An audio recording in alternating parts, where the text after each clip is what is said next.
Greetings. It is Being Brown Live, the podcast.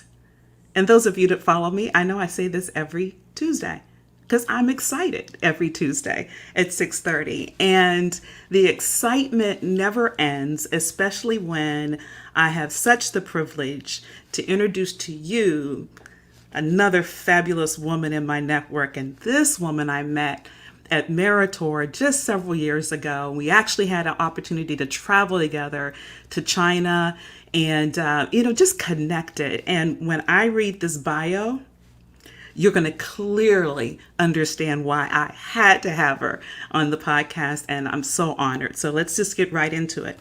So this is April Miller Boyce. I'd like to introduce you all to April Miller Boyce. She's an accomplished C-suite executive, corporate board member with 25 years experience, working with companies in a variety of industries, including aerospace, electrical products and services, financial services, commercial transportation, automotive, mining, and oil and gas. She has a deep understanding of conducting business across borders and building effective teams despite language and cultural differences. She has extensive experience structuring, leading, and negotiating strategic investments, including mergers and acquisitions and joint ventures around the globe for multinational companies and addressing international challenges, particularly in China, Brazil, Europe, India, the Philippines, and Australia.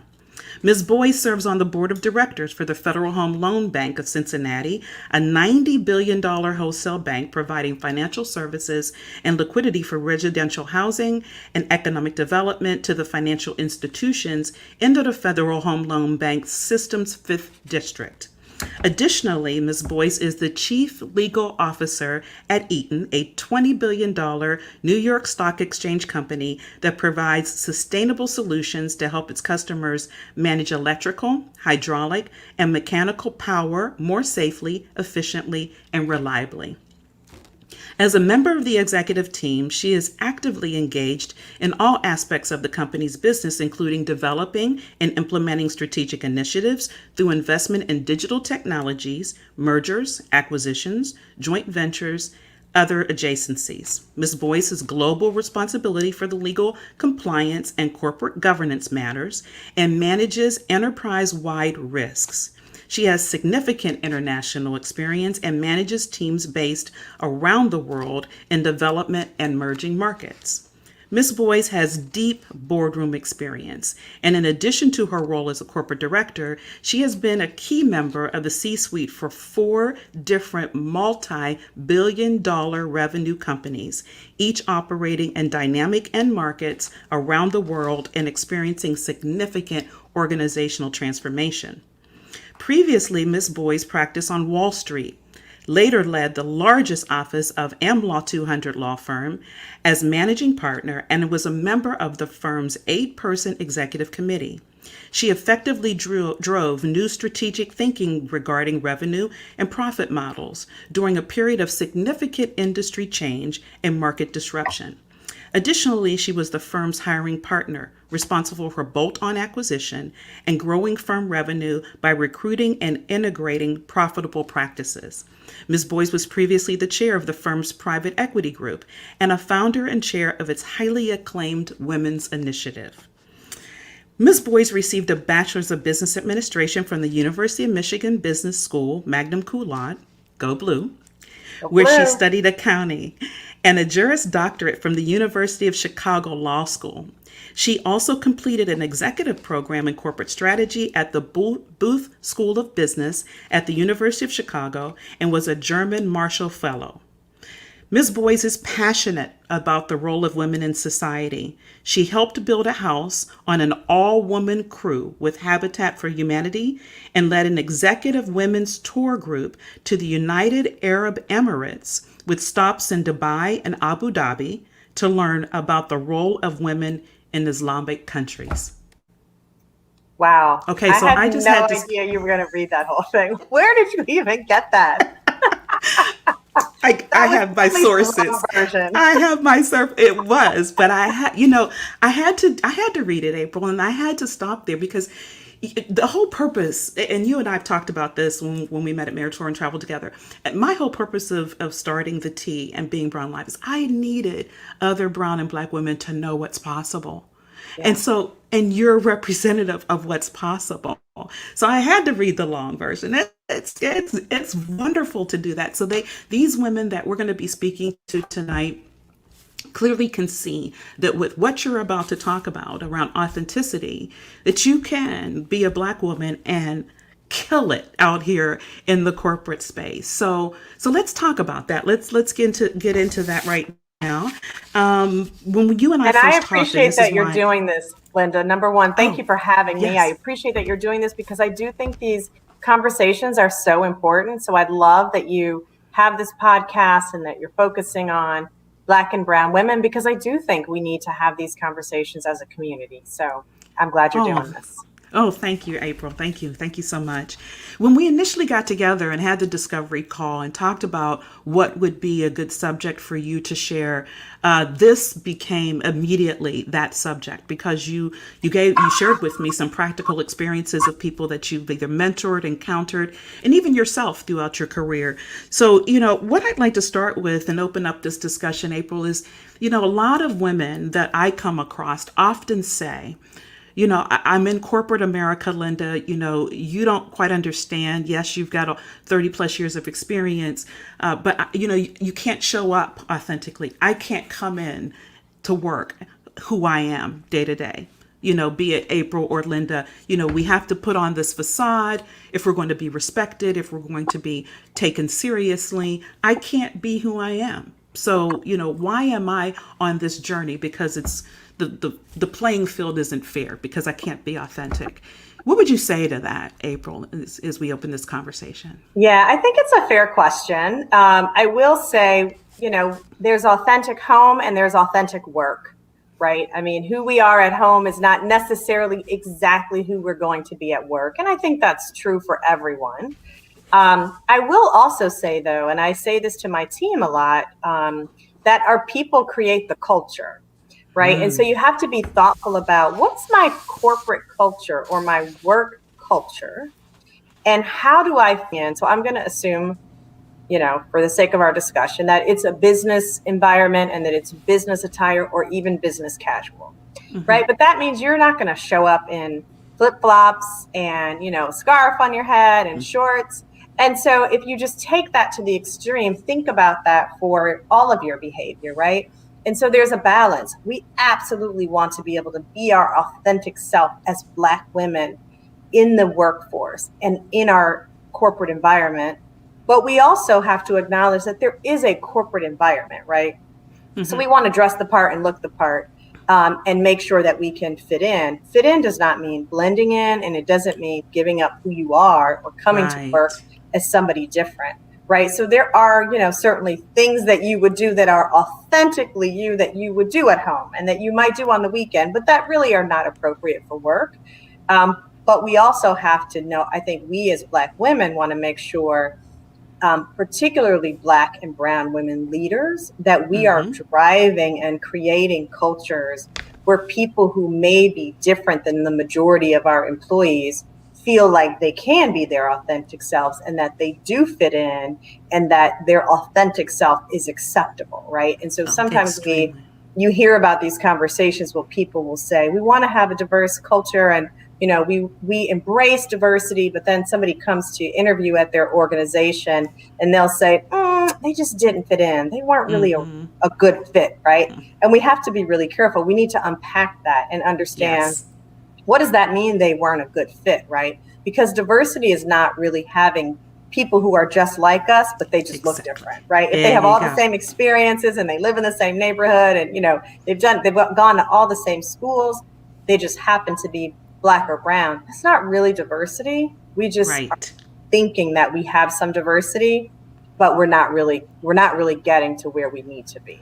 No, yeah, and that's extremely important. And April, you just mentioned something that, I'd love for you to kind of unpack, as you say, a little bit. You said Black and brown leaders. So those of us that are in managerial roles, and I often say to my audience, even if you're not leading a major team, you could be leading a major initiative. So you're considered a leader, how you show up and how you get things Sure. done.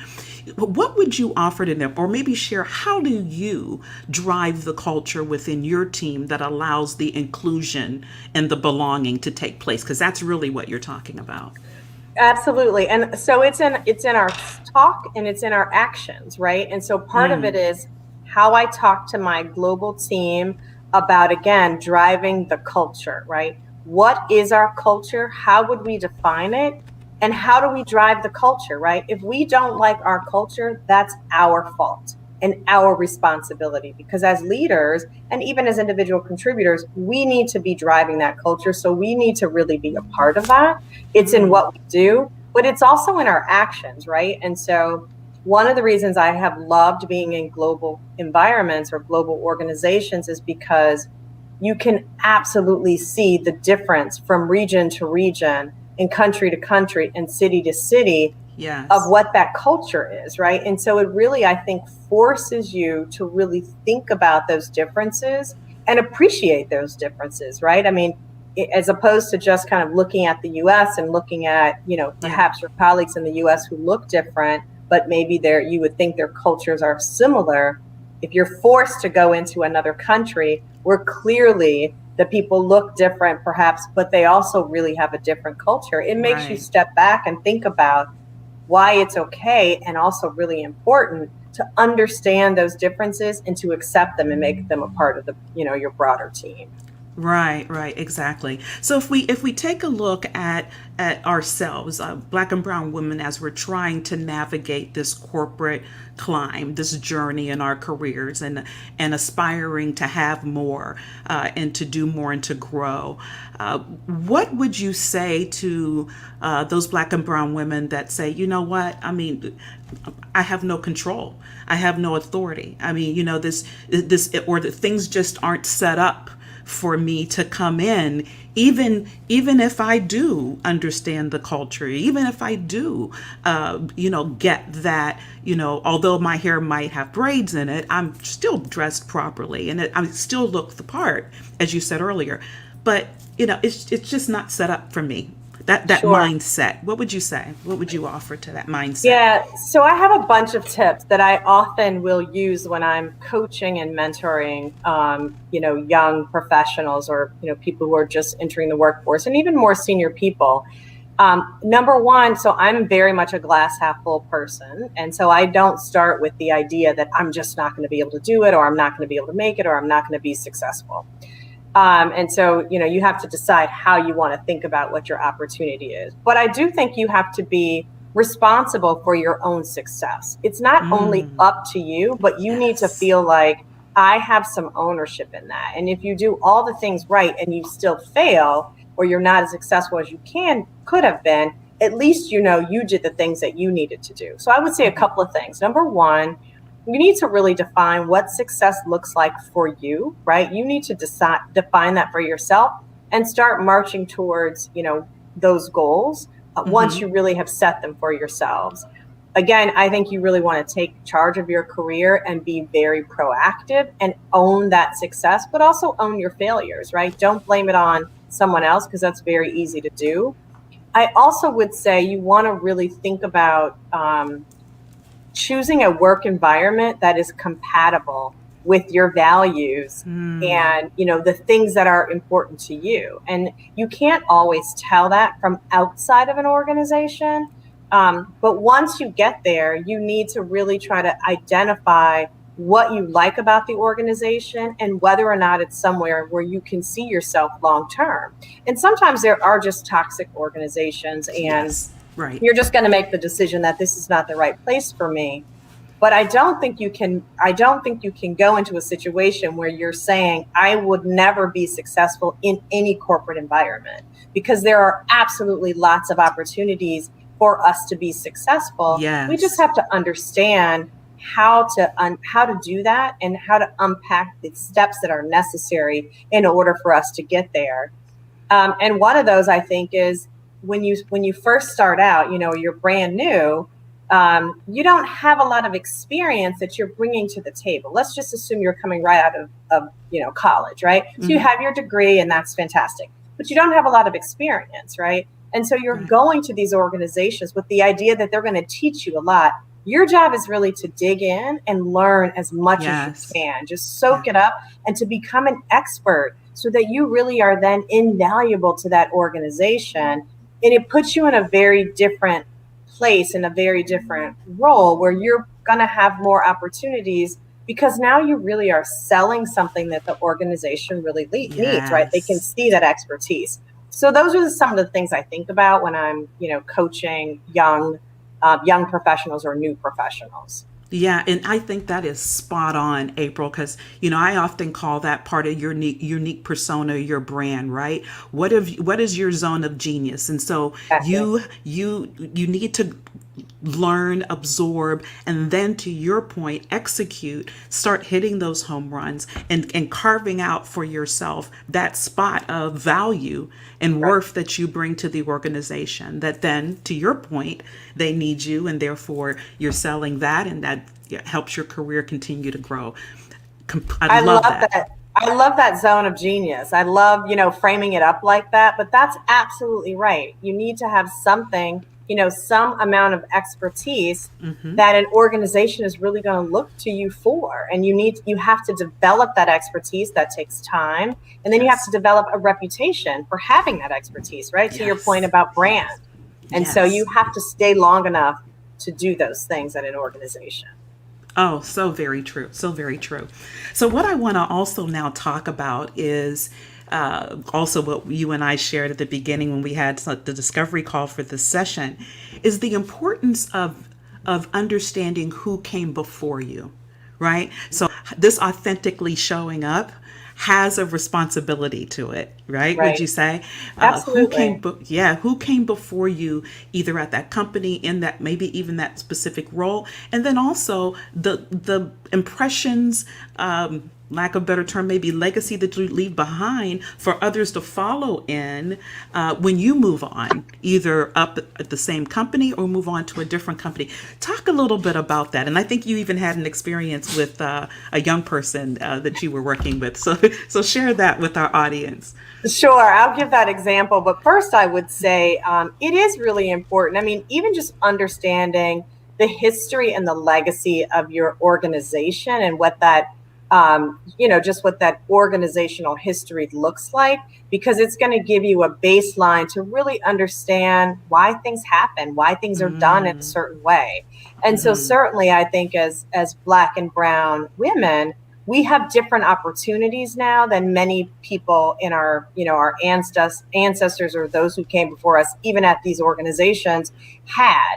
And so trying to understand what those journeys were, I think will be really helpful as you think about your own journey and understanding what their challenges were and what are some of the things they were able to overcome or not, right? And, what did those roadblocks look like, and how might you do something differently, right? Was it a person? Was it a culture? Was it part of the organization? Understanding that can be really valuable. So the example we talked about is I was coaching, or actually having a discussion with a young group of summer interns or new hires, many of whom had been summer interns. This was actually at an accounting firm. And so they asked me to come over and talk to their class of new hires, right after the summer started. They had, just finished college and had, summered with them a couple years before. And someone raised their hand and she said, they were in different parts of the accounting organization. And she said, I am the only African-American person in my group, right? And I don't really like that. And, how do you deal with that? How did you deal with that? And so, and why should I stay? Basically, is kind of where she was going, right? She's looking forward and thinking, I don't know if there are a lot of opportunities for me. And I said, you summered here, right? So you came here, you worked here for 2 summers, you worked in the organization, in this office, you rotated among different groups.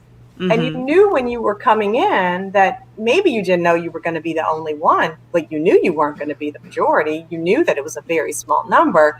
So you Right. kind of assumed that risk coming in, and you needed to be thinking about how are you going to approach the organization knowing that. And so I don't think she thought enough about, I'm sure she was happy to get the job, right? Great Sure, opportunity. sure, But I don't sure think she she would. thought enough about, okay, so when I get there, what is this going to look like for me? What am I going to do with that?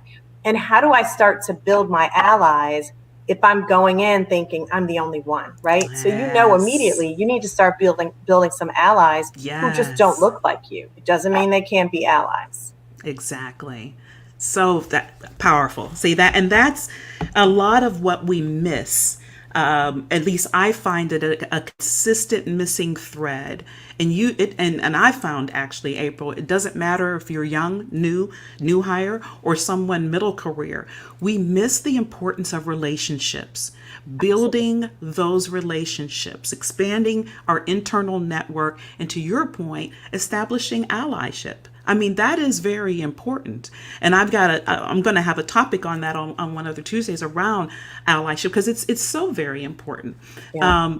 So, we're getting these always go so fast. The time just flies by with all this nuggets when I have such a wonderful experience with a guest like you. And so we are getting close to wrapping up our time. But April, you have 25 plus years experience. I read your deep background, globally, multi-billion dollar companies.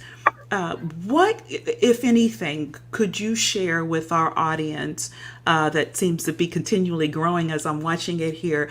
If you had to look back, right, and you could, tell yourself, hey, if I had the opportunity to just do things differently, not that I did anything necessarily badly or wrong, but if I could do it slightly differently, or if I could offer to someone, hey, think about this because it was critically important for me and it really worked for me, what would you offer? What would you share? Would there be 3 to 5 things that you could tell them, hey, make sure you pay attention to this? Or you've already shared one, which I think is beautiful.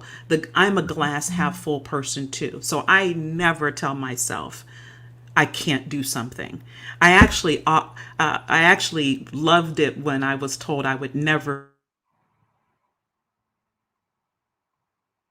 I was at before I came to the one I'm at now. And it was interesting that like 18 or I think it was 6 to 8 months after he said that, I was offered a vice president role. So, it was just, and then he wanted to try to convince me to stay. I was like, dude, what are you smoking? You just told me I couldn't do this, right? So I Exactly. love that piece of that beautiful piece of nugget that you gave, because I do think your perspective is important and your mindset's important, and most importantly, what you believe about yourself and your capabilities, right? The worth that you bring. Yeah. So love that piece. You said that early on. I wanted to repeat it for some of our audience here that are commenting in the chat. But anything else you could offer as we work to close Sure. this in the next 4 or 5 minutes here? Yeah, I would say number one, you kind of started with, not that you did something badly, poorly, or made a mistake, but I think we all make mistakes, and you are going to make a lot of mistakes, and you have to be okay with that. And just because you're making mistakes does not mean you are not going to be successful, right? And so give yourself grace and learn from whatever those mistakes are, right? And so I think it's Yes. really important when we look at people who we believe are successful, that we do really talk about some of the things that they did wrong. Because I think we all want to know that I have done, I've made all of these mistakes. How can I possibly succeed? So you have to believe yourself that you've made these mistakes, but you're going to do better and you're going to learn from them. So I would say 2 things I think are really important. The first one, and we've talked about these a little bit, but I have to really emphasize these. To me, the thing that is most critical for success is that you have to hone your craft. You have to hone your craft. You have to be an expert at something that your organization wants. And you cannot do that on day one. It takes Yes. days and hours and years. And you have to keep building brick by brick by brick by brick. So you want to just soak in all the opportunities that you can get, all the learning that you can get. At Eaton, we really talk about being a continuous learner. And that's true for all of us, right? We're always learning. There's no substitute for learning, soaking up all this education, opportunities, projects, living abroad, whatever it is. Build on those opportunities so that you have something that you are expert at. And then no matter what happens at your organization, you have that expertise to take with you wherever you go. That is what you are selling. Yes. So that is critical. But it's not enough, right? I mean, you could be the smartest person in the world and the best scientist or the best lawyer or the best engineer, but you have to have the relationships in the EQ part that goes with that, right? So the relationships are as critical. You have to be able to build relationships. It's give and get. Number one, you want to build relationships with people across the organization because you learn a ton about the organization. You may be over here in your legal silo and you have no idea what's going on in operations. You're not going to be a very, successful lawyer if you don't understand what the ops team is doing. And so building those relationships across the organization are critical. You're going to get a different perspective on the organization, but you're also going to start to build allies and friends. You're going to build these relationships. People are going to become your friends. People will be your allies. You'll get great information. You'll support them and they will support you. They will also give you honest and critical feedback. And so to me, I could go on and mention a couple of other things, but those two things, if you hear nothing else, please focus on those two: expertise, relationships. Beautiful. And I have to tell my audience, I swear, everyone, I didn't pay her to say that because that's what I preach all the time. I preach that. But we're on the same page. Yes, we are. Well, we had that connection for sure. Because I preach that all the time. Yes, you got to be good at what you do. Absolutely. But to a certain extent, that's the price of entry. You've got to have the EQ. You've got to have relationships. And I say relationships are everything. I often tell a lot of stories about how people advocated for me when I wasn't in the room. But to your point, whispered and told me some things I needed to know and actually did maybe put a reflective mirror up so that I could, change that, whatever it was that I needed to brought forward. So April, this has been absolutely fantastic. Again, thank you so much for taking time out of your... We could just talk all night, which is what we did on the plane to China, right? Exactly, which is what we did. You're absolutely right. Hey, everyone, thank you so much for joining me. Either you joined us live or you're catching this on the replay or you're actually listening to the podcast episode of this. If there's anything you want to share, thank you for all the comments too. Appreciate. Yes, you're welcome for the great nuggets. I'm seeing them in the comments. Thank you for the great nuggets.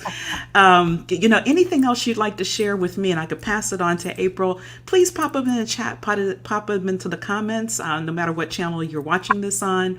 Again, thanks for joining Being Brown Live, and we'll see you next week.